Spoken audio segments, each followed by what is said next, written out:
Hello everyone. If you're watching the replay, please bear with me while everybody jumps on. But I keep getting a lot of questions about how to pray and connect with your spirit guides. So in this live, I'm going to teach you the general way to connect with your spirit guides without needing an initiation, without needing any ceremonies, just a basic way to connect with your spirit guides. Now, connecting with the Loa is completely different, okay? Connecting with that, you need to go to your mentor for that, okay? Also, for more ways of connecting with your higher self, your spirit guides, all that kind of stuff, we talk about that in my magical VIP group. So I recommend you become a student if you want to know more. But in this video, I'm going to show you a very, very easy, basic way of praying and connecting to your spirit guides, okay? And all you're gonna need is candles. So I like to use, now in my tradition, when you have a bóveda for like spirit guides, now you can have spirit guides that are not Loa, right? So I have spirit guides that are not Loa, but they are still spirit guides. So I have both a bóveda and I have my Loa altars for each one of the Loa that I honor and that I work with, okay? I also have an ancestor altar. Ancestor altars and spirit guide altars are not the same. They are separate. Now, your ancestor altar, sometimes you can share your ancestor altar with your dearly departed altar, but that is just for praying and for asking for their blessing and for their protection, okay? Your spirit guide altar is where you go with your problems and with the things you're going through that you need to get through and that you need their help with, okay? Your ancestors and your dearly departed, their only job is to give you their blessing and their protection and to continue elevating and going through their cycles of reincarnation. So we don't want to bother them with our earthly problems, because although many other practices believe that you should, in my practice we believe that you shouldn't. You can have a windowsill, that's fine. You can use a windowsill. You can use any tabletop that you have, as long as it's clean. You can put like a table where like half of it you have your ancestor altar on it, and then you separate the other half for your spirit guide altar. But don't call your ancestors at the same time that you call your spirit guides. You would call them at different times. When you turn off your ancestor candle, that's when you talk to your spirit guides about your problems. Because when your ancestor altar candle is on, your ancestors and your dearly departed, they can hear all the problems that are going on in your life, and then they can absorb your sadness, your anger, and all of that, and that holds them back from their elevation and from their cycle of reincarnation, okay? So you can have your spirit guides altar in your room, but as always, be respectful. Don't have your spirit guide altar on while you're having sexual intercourse, because obviously when your spirit guide altar is on, the window is open for them.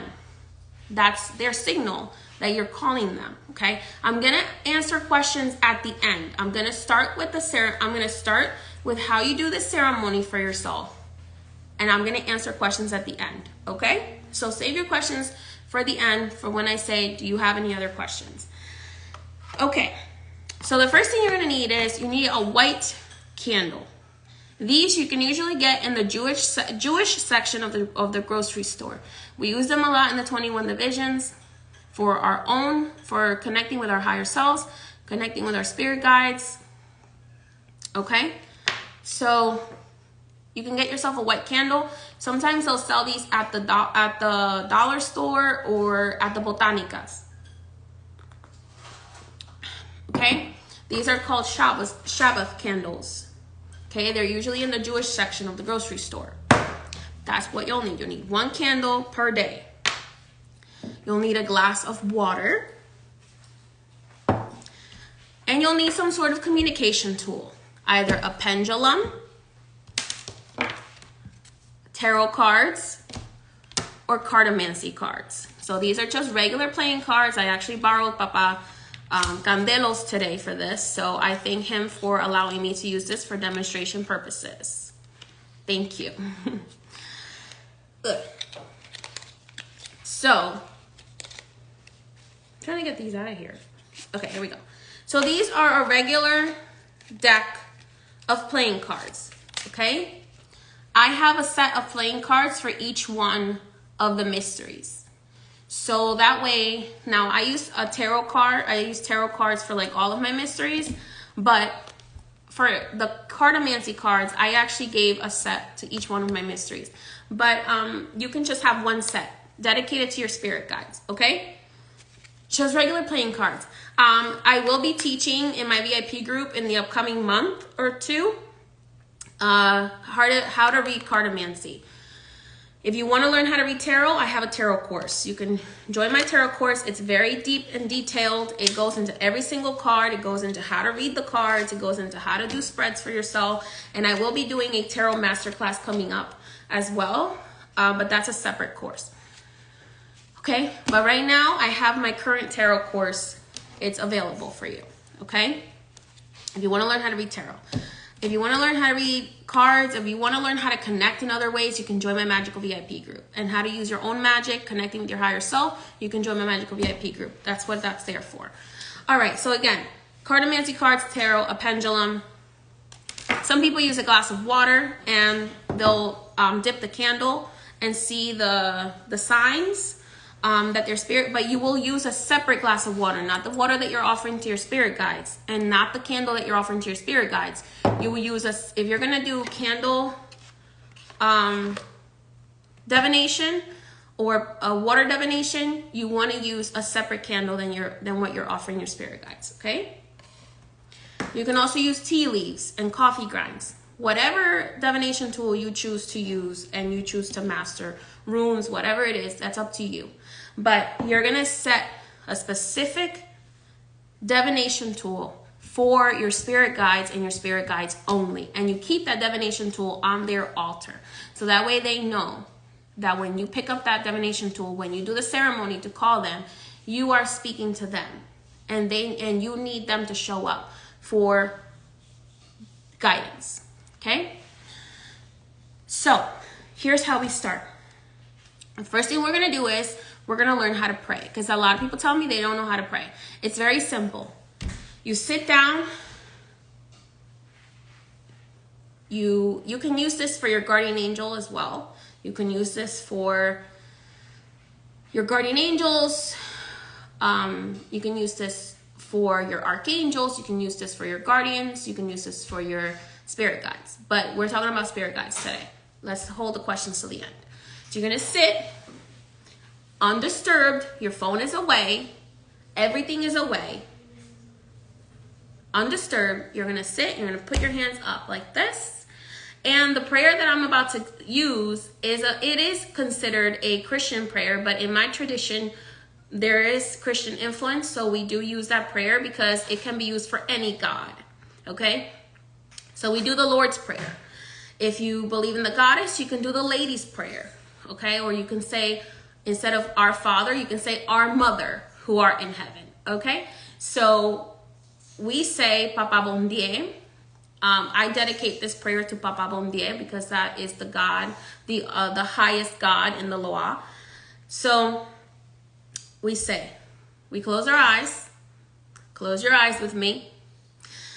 And we say, Our Father who art in heaven, hallowed be thy name. Thy kingdom come, thy will be done on earth as it is in heaven. Give us this day our daily bread, and forgive us our trespasses, as we forgive those who trespass against us. Lead us not into temptation, but deliver us from evil. For thine is the kingdom, the power, and the glory, forever and ever. Amen.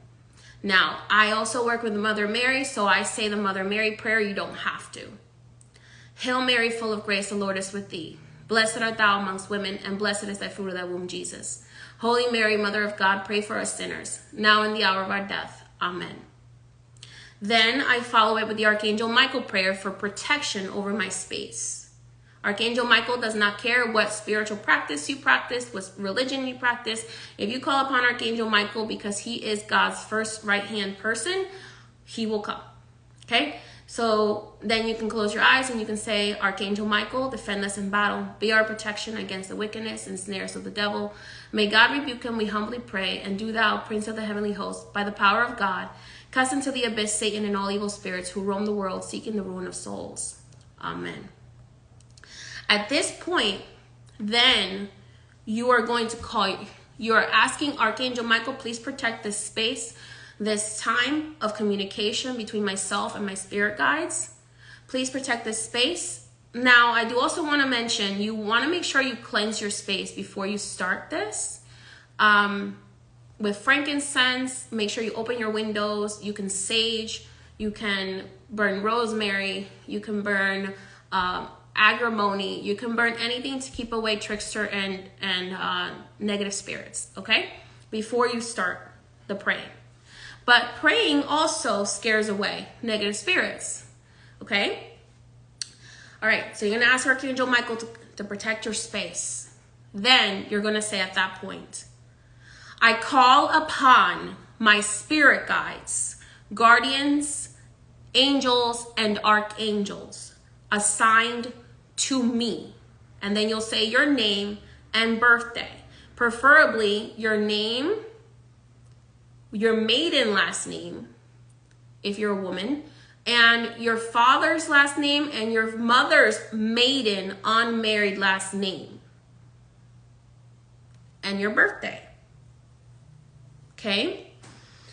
And you'll light the candle as you're saying it, as you're saying, at this time, I call upon, that's when you light the candle, I call upon my spirit guides, guardians, angels and archangels assigned to me by God. And then you say your name and birthday. Okay? You light the candle, you pray, you talk to them, you let them know what's going on. At that point, then you can start, because the reason why we say our name is because that's kind of a misconception. Everybody thinks our spirit guides always know who we are. Yes, they know who you are, but they might not be in the room with you right now. They might be tending to other charges that they have. For example, the Loa, they have a lot of different children in the world. So they might be tending to another situation. So they might not always be next to you because they're tending to something else. Okay? So that's the reason why you state your name. It also is a way to make sure that other spirit guides that don't belong to you don't interrupt your communication. Don't interrupt your space. Because when you're doing anything spiritual or magical, you need to set boundaries. Yes, you can do this without having a spirit guide altar. But wherever you're going to communicate with your spirit guides should be the same place each day. So if you're going to do it on your kitchen table, you should do it every day in the same place, or whenever you're going to communicate with them. You want to let this candle burn down all the way when you open the way, or if you're offering it to them. If you don't have an ancestor altar, a spirit guide altar where you constantly burn candles for your spirit guides, you can, and where you serve your spirit guides, you can burn this candle all the way as an offering to them. And the candle, and the water as an offering to them. In my VIP group, we go deeper into other offerings that you can offer on your ancestor altar as well as your spirit guide altar. So at this point, once you have the portal open for them to communicate with you, you can ask them questions. Okay? You can ask them questions. You can ask them questions with a pendulum. Pendulums must be yes or no questions. You can ask them if they have a message for you with your tarot cards or whatever other divination tool you have, and then they'll communicate to you what they want you to know. I suggest you taking notes. I always journal whatever my spirit guides tell me so that I can go back and be like, oh, okay, yeah, that's right. Like they told me that. Or if you're pulling certain cards and you thought it meant one thing, but maybe you made a mistake and you misinterpreted the card, later on you can come back and be like, oh yeah, that's right. Like they gave me the 8 of Swords and I thought they were talking about this thing, but they actually were talking about that thing. Yeah, you can use oracle cards.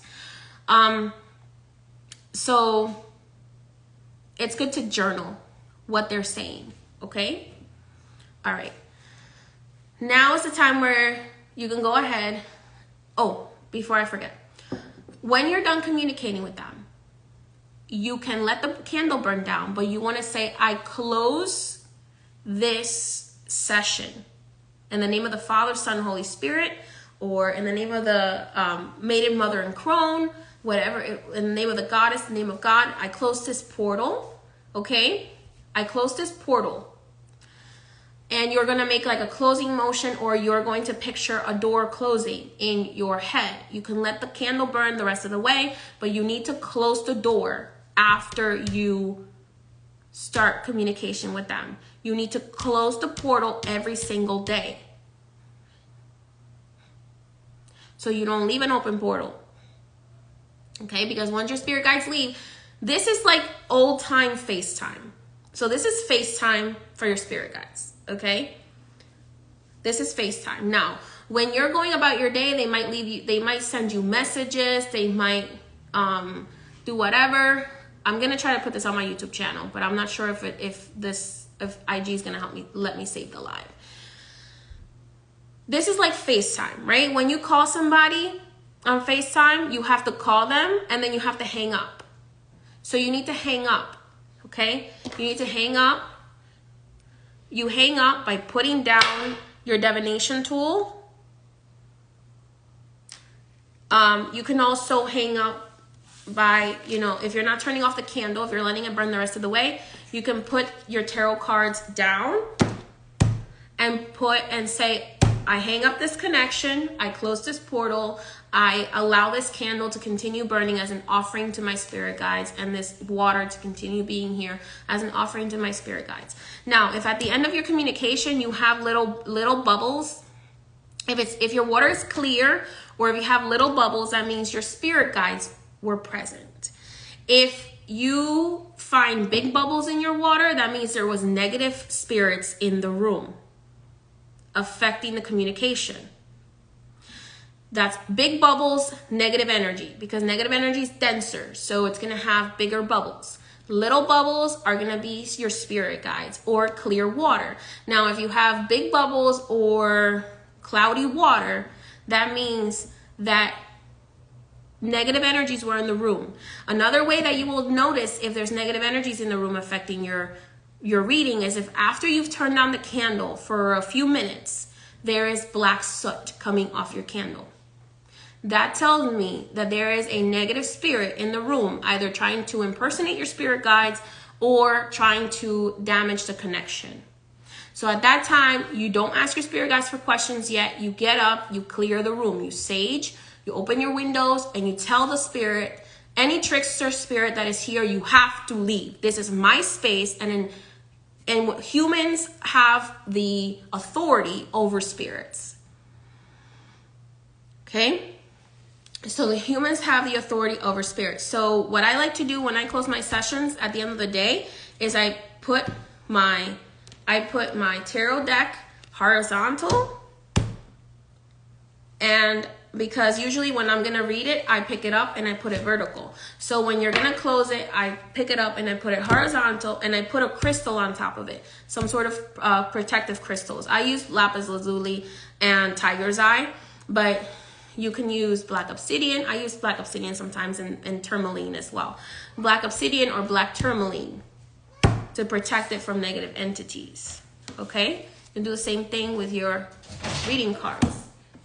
Hecate, what are you doing?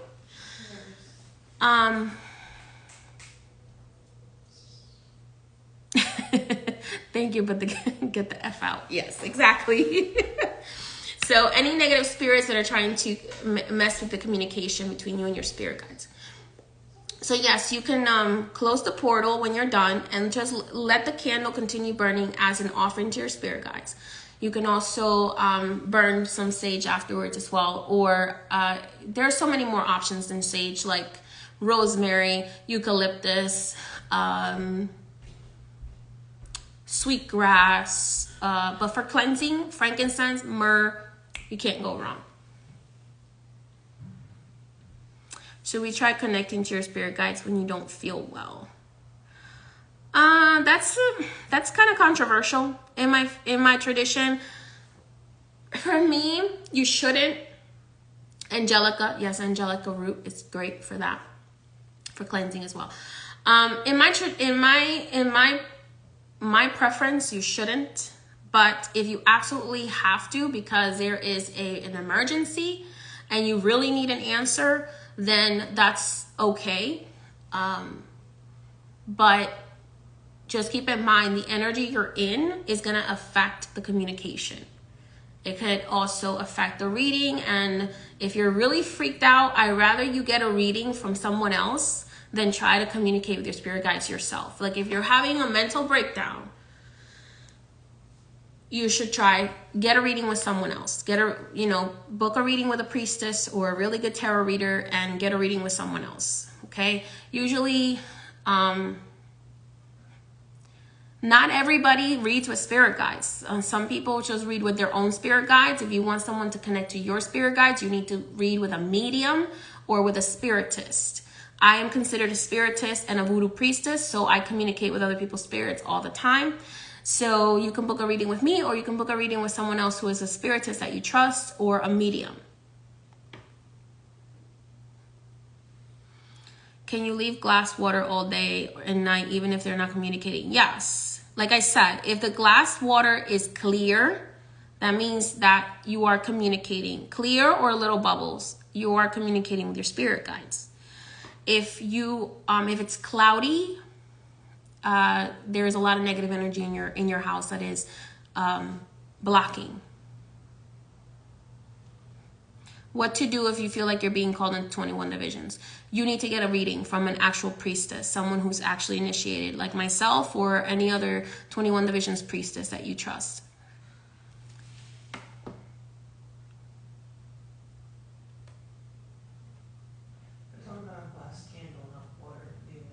Oh, the glass candle. I wouldn't suggest leaving your glass candles on at night. I don't know who started that, but my grandfather used to turn off his glass candles, and he had a stone altar. He had a stone temple in the backyard, but he still turned off his candles at night. I don't know who started that fad of leaving your candles on at night, because you're leaving a portal open all night, and it's not safe.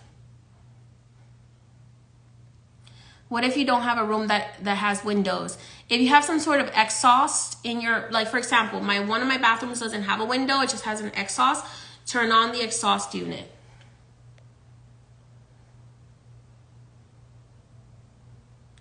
I already answered that.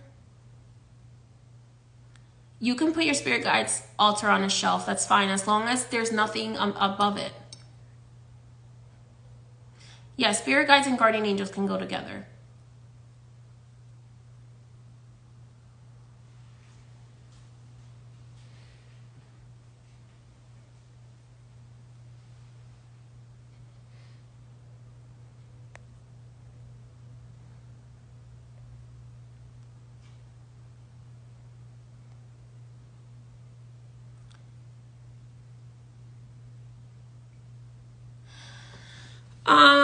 What's the best time to do this? If you do this in the morning, you will have less interruptions, because at night, the dark spirits have more power, because there has to be balance.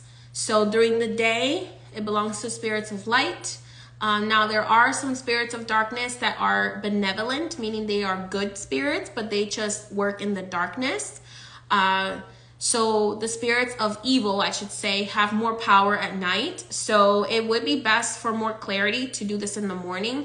But if you feel like your home is protected and safe, you can open the portal to your spirit guides at night.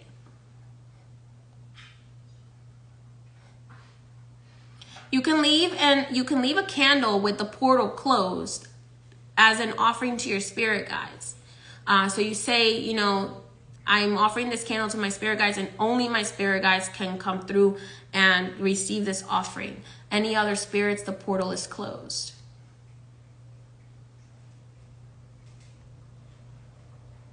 But I wouldn't suggest leaving it on overnight. Best time to pray, I like to pray in the morning. Truly, I pray all the time. Can we dispose of the water after the candle burns? You can dispose of the water at the base of a tree or in front of your house for protection, or you can leave the water on their altar and replace it the next day.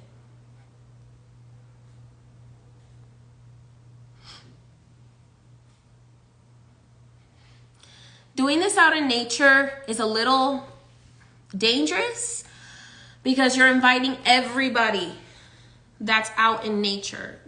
Out in nature, it's fair game.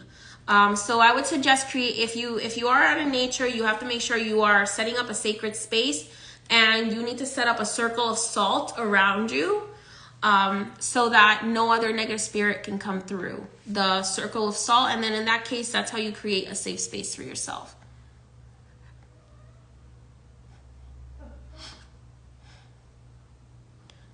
What's the best thing to look for when finding a teacher? A, that they belong to a practice that you are called to practicing. B, that they practice authentically, as authentically as possible, that they are somebody who is not just confident, not just false confidence, but actually that really love the spirits and that really respect the spirits. In my case, I love, respect, and I'm scared of my spirits. So trust me, I will make sure I do everything they tell me because I do not want to get my ass beat.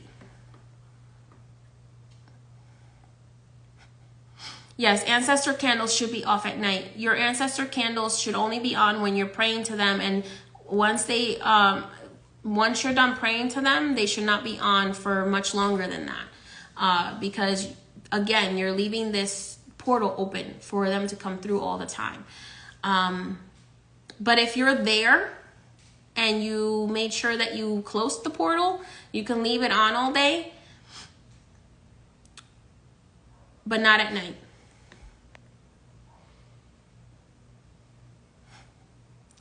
Would the 21 divisions altar be considered spirit guides? So 21 divisions mysteries are spirit guides, but they don't encompass all of your spirit guides. There might be other spirit guides that you have. So your mysteries altars should be used for honoring and working specifically with your mysteries, your loa. And I recommend at least setting out a little space for spirit guides that don't belong to, that aren't the mysteries, that are your spirit guides as well.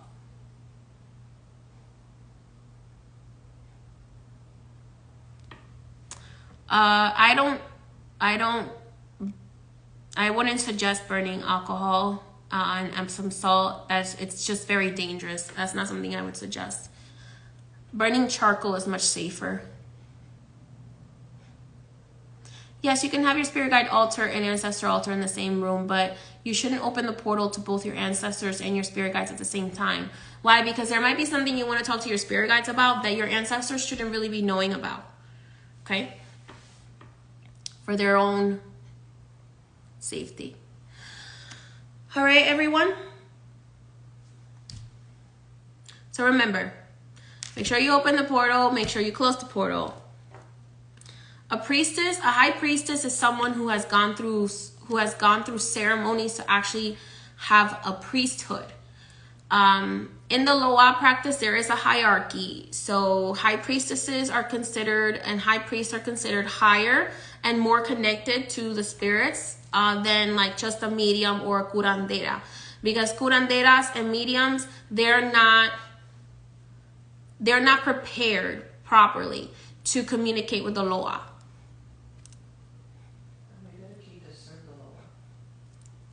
And they're not as, and the high priest and high priestesses, we are bound for our whole lives to serve the Loa. Whereas a medium and just a reader are not. You can be both. I was born a medium by right. I was born a medium, but I was also chosen to be a high priestess, and then I was honored enough. I was honored by the spirits to be a spirit vessel, meaning that my body is allowed to be possessed by my spirit guides for the purpose of helping others.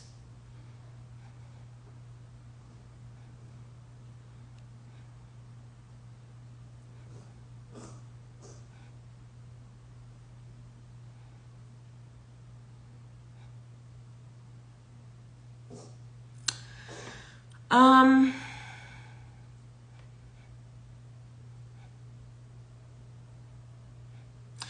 soy Silvia. So I'm not sure. So anyone who has my phone number, you need to email me if you have a question. But anything that requires a consultation or a reading, you have to book a reading or a consultation, because I have to talk to your spirit guides before I can give you any response. Everything, I do not DM. I do not provide guidance in my DMs or through text messages. So if you need to get in contact with me, you need to go through the right process, which is going on my website, booking a consultation or a reading so that I can make sure that I'm giving you the answer that your spirit guides want me to give you. I can't do that if I don't have an open session with them, because I have to close sessions. Otherwise, people's spirit guides energy rolls over into other sessions for other people. I do not use phone. I don't have a phone number. The only way to book with me is on my website, highpriestessmay.net. Link is in my bio. I do not accept text messages. I do not accept phone calls. I do not accept DMs. I do not accept WhatsApps.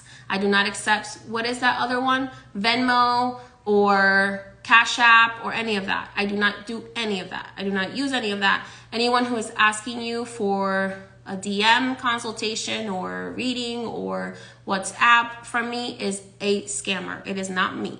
I do not offer anything via my telephone number, text message, or DMs.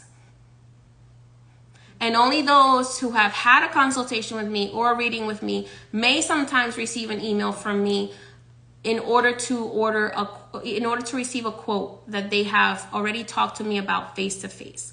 So unless you and I are talking like this face to face, it's not me. Everything requires a consultation or a reading before my spirit guides or I will help you with anything. Okay? If you have spiritual questions, if you have spirit question regarding a loa, you need to book a reading or a consultation. Because every single person is different, unique. You have a unique set of spirit guides. You have a higher self that I would have to connect to. Yeah, that's not me. So block them and report them. I've done everything in my power to talk to Instagram and to TikTok about these fake pages, but they're not doing anything about it. So it's your due diligence. If you give money to a scammer, you did that without doing your due diligence of looking up to see who really are you talking to. Because I've done everything in my power to make sure that people have my correct contact information. It's not that hard to go on Google and type highpriestessmay.net and be sent to the proper information. So you should not be giving money to anybody who's using my picture or my name on DMs. If you do, they might be either not doing work for you at all or doing work for you that your spirit guides did not give permission for. And then you'll have to deal with the consequences. Because you have a due diligence of making sure that you know who you are actually talking to. Okay? All right, everyone? That is how I would suggest that you pray and you connect with your spirit guides. Again, this is based on how I was taught my whole life by my grandfather and my grandmother. You can choose to use this method. This is general. This is a general method. You don't have to be part of any kind of religion or spiritual practice to use this method. If you are part of a religion or spiritual practice, please speak to your mentor about whether you're allowed to do this or not. Okay? Many blessings. Have a beautiful night.